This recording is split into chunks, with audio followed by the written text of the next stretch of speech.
Throughout the history of Doctor Who, there has been many different TARDIS designs over the years, throughout various different eras, throughout various different Doctors. But the question is, which one do I think is the best TARDISes of the lot? So that's what I'm actually going to be covering in today's list. So today I'm going to be looking at what I think personally are my top 10 favourite TARDIS designs. So these TARDISes can be from any era of the show, whether it be the 60s, 70s, all the way up to the 2020s. So yes, it'll be interesting to see which ones I find the best, whether it be functionality, whether it be design, or whether it be just the way the TARDIS feels with a certain Doctor. So let's get into the list and see what's what. Number 10, the Hellbent Tardis from Hellbent. So this TARDIS was only featured in one episode pretty much, although you do see the cylinder appear in a couple of TARDIS episodes, appear in a couple of Doctor Who episodes over the years. Most notably, I think in the Name of the Doctor, when you see the first Doctor leaving Gallifrey using this. But of course, this TARDIS is mainly referred as the Hellbent Tardis, because this is the TARDIS that the Doctor and Clara escaped Gallifrey on. So the Hellbent TARDIS still has its circular shape on the outside, because the TARDIS by default has a cylinder-based style.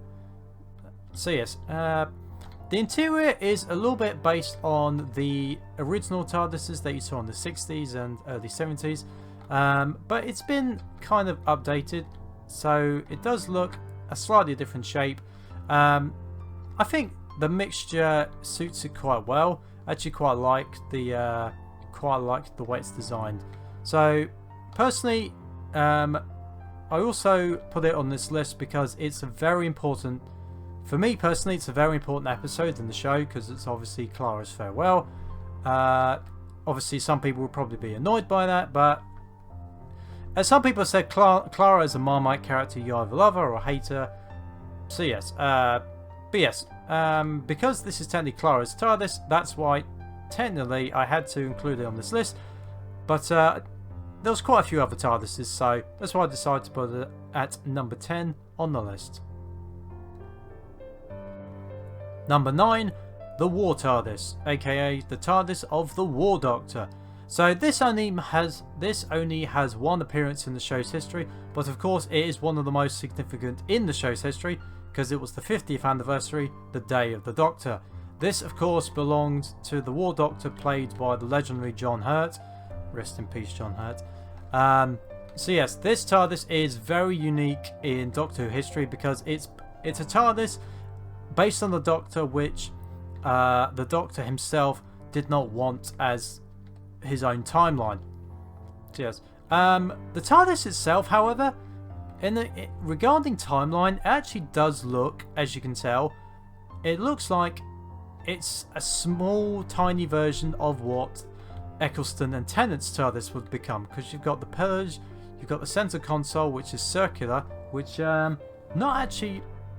a lot of TARDISes actually don't have circular TARDIS panels, which actually is quite interesting. The colours, admittedly, this one is, I don't think, quite right colour-wise, but yes, it's a very nice design, like simple, but kind of, I guess you could say kind of teasing for the future in a way, like kind of fitting with the TARDIS's own journey. Even though the TARDIS doesn't necessarily have to be following itself, this is kind of a nice little nod to future TARDISes, and the design itself is simple, and it's also a mix of the old school with the circles and the modern with like future TARDIS designs. So that's why I've put it at number 9 on this list. Number 8, the 2018 TARDIS, aka the TARDIS belonging to Jodie Whittaker's Doctor. So this one is the most recent TARDIS on this list, and don't worry, it's not all modern TARDISes, there are one or two classics. But yes, with this one, for me, it's actually a little bit of a mixture of mechanical and organic inside. Also, the colour scheme is actually quite nice. I wasn't a big fan of this TARDIS initially, but over the years this one has definitely grown on me, that's for sure. You may be wondering why I'm only showing an exterior. Yeah, you may be wondering why I'm showing only an exterior of this TARDIS rather than an interior.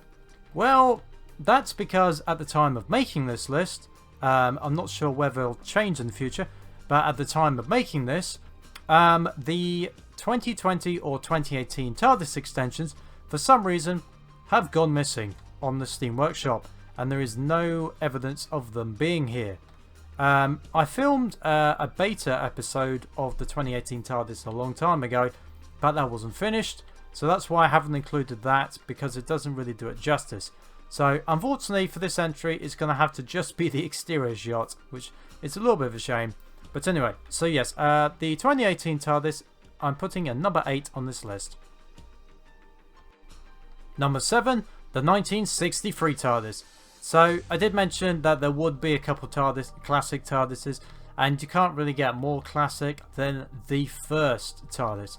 So this TARDIS, of course, is the one that William Hartnell made famous back when the show began in 1963, and to think next year it's going to be the 60th anniversary of Doctor Who. I wonder what surprises might be in store, but who knows.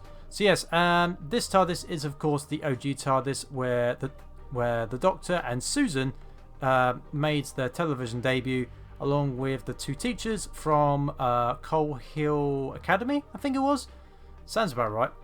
This was of course also originally in a scrapyard because the Doctor didn't really want to be perceived in public or something like that. He wanted to just keep to himself. This of course eventually led them to an adventure to the cavemen era, I think, and then the Daleks. This of course also back then they had revolutionary like sound methods, like the original theme tune, and also the vortex effects. So yes, but the fact of the matter is it's a classic design. You can't really get more classic than the original, and that's why it's number 7 on this list. Number 6, the Roof Tardis. Now I know what's coming. There might potentially be a few comments saying, how could you put this TARDIS on the list ahead of the 63 TARDIS? It's nowhere near as good. Well, let me explain. Yes, this TARDIS, when it comes to icon status, there's no doubt it's nowhere near as iconic as the 63 TARDIS.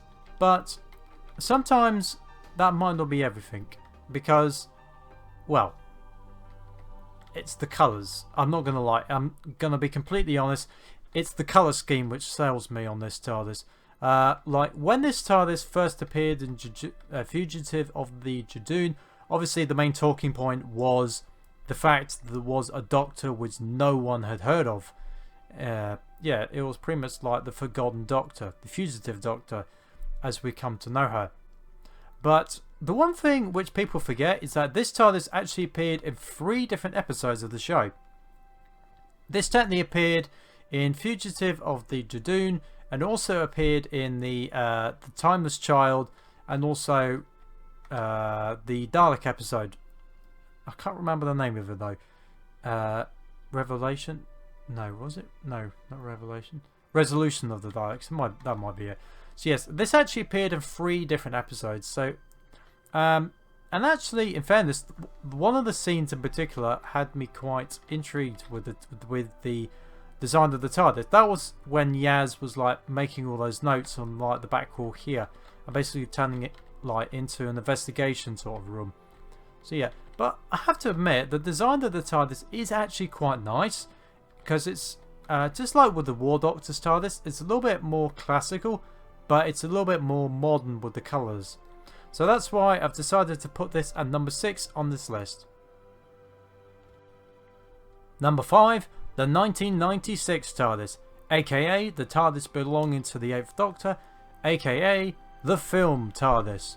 So this TARDIS is the one that was featured in the 1996 film and only has 1 appearance to its name. However, this for me is one of the most unique TARDISes ever made in Doctor Who history. And it's quite simple. It's because, well, as you can clearly see, it's actually based more on a living room / lounge than it is just a pure spaceship. This is quite a bold design choice, I'm not going to lie. This is definitely one of the most, definitely one of the most unique designs they've ever done. Because the TARDIS console, first of all, is to the right, where traditionally it's always been in the centre. Secondly, this does actually get used as the lounge because the 7th Doctor is actually drinking coffee when in the film the Master escapes and actually enters into the time vortex, damaging the TARDIS, so it has to make an emergency landing. Also, as you can see, there's quite a lot of English and that type of thing. So, yeah, I think there's only one other TARDIS that I can think of that has like actual numbers and dates or numbers. So I've said numbers already, or words. I think there's only one other TARDIS, but we'll get to that. So yes, also it has the Gallifreyan symbols. Okay, that doesn't do anything. The other thing this TARDIS does, it actually gives you power. It actually shows you the power source, the Eye of Orion. Am I been something like that? I might be getting that wrong. But yeah, so you actually see 1 or 2 bits of this TARDIS. Normally with most TARDISes you only see like a little bit, but yeah, okay. But yes, like I said, because of how unique this TARDIS is, but like, yes, I know this isn't exactly the way it looks in the actual. This isn't exactly the way it looks, but it's quite close. But yeah, I like the design, so that's why I've put it at number 5 on this list.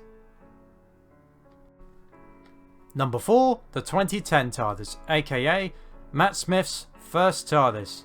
So the 11th Doctor's first TARDIS. So this TARDIS for me is another one of the most unique TARDISes that the show has ever produced. Because this might be one of the few which I think has a staircase leading up to it, which is kind of nice. This has featured in the classic episodes such as of course, the Doctor's Wife, where House steals this TARDIS, and we actually have a little bit of a interior as well with other episodes.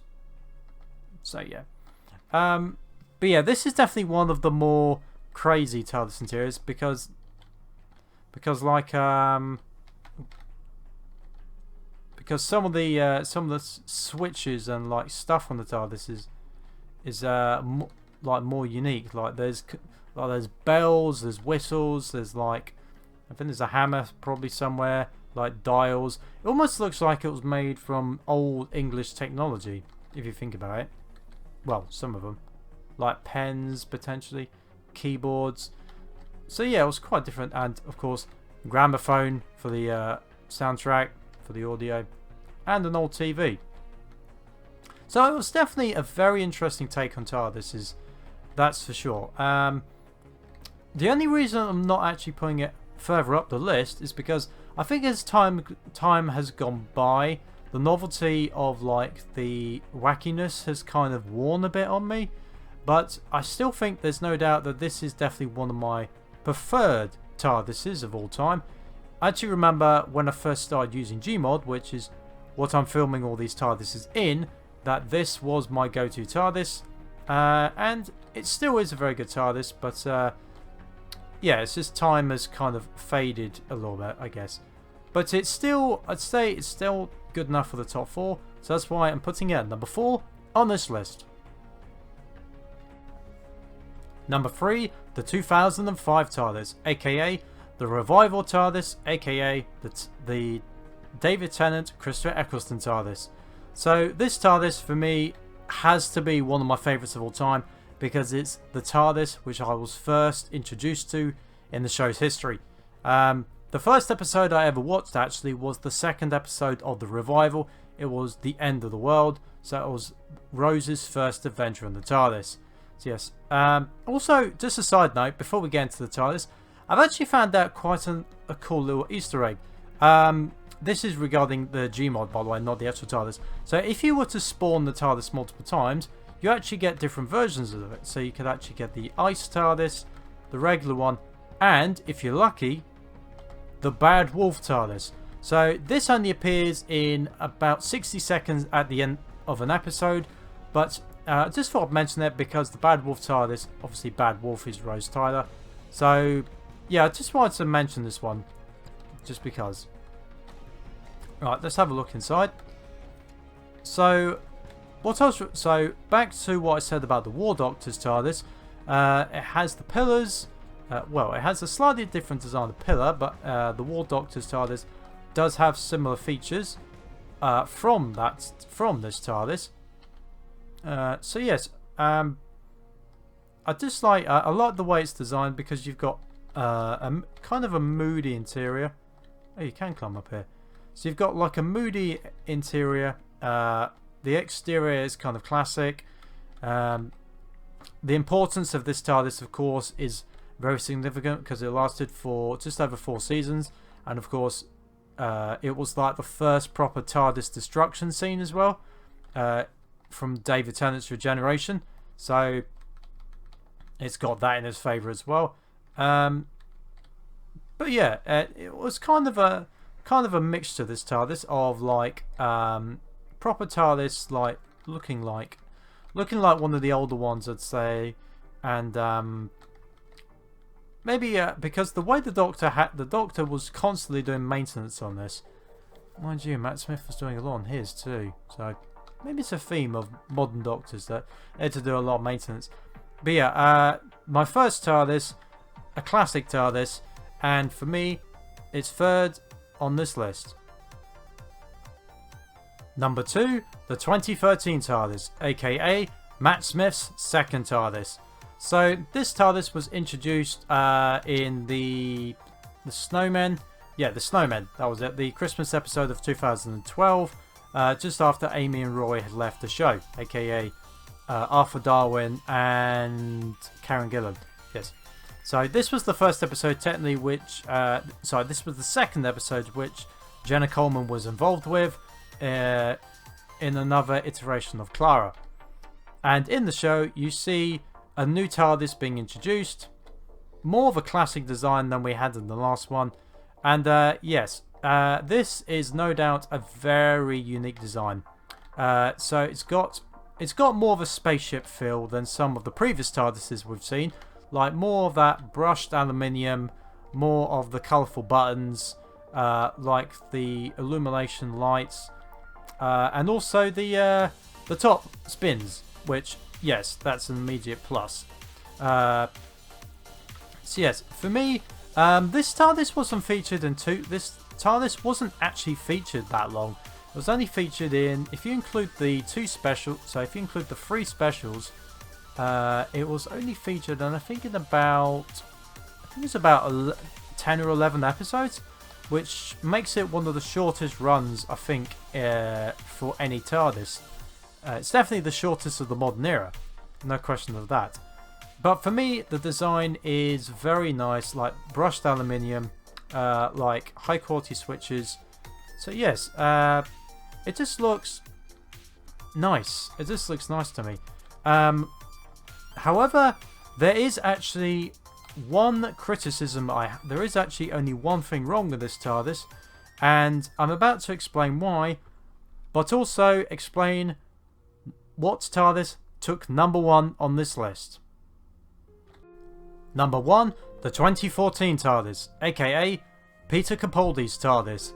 So in the last entry I mentioned that I really liked the design of the 2013 TARDIS, but I thought there was one thing missing, and this TARDIS has the answer. And as you can see, this TARDIS for me, it feels more homely than the other one. So the last one, Matt Smith's TARDIS, felt like a spaceship, like the chrome and like the all the lighting. This one feels like a spaceship, and also it feels homely as well, because you've also got the library upstairs and the orange lighting. It makes it just more comforting. Like, it makes it a nicer place to be, I feel like. Don't get me wrong, I'm not knocking like any of the TARDISes that came before it, but the combination of the console, the lighting, the dials, the library, and just the way it feels. For me, if I ever had a TARDIS, like if I could ever choose any TARDIS that would be real in real life, this would undoubtedly be it. And yes, that's obviously my opinion. Some people may prefer classics, some people may prefer the other ones, but for me, this is my favourite TARDIS of all time, and that's why it's number 1 on this list. And that concludes my top 10 Doctor Who TARDIS list.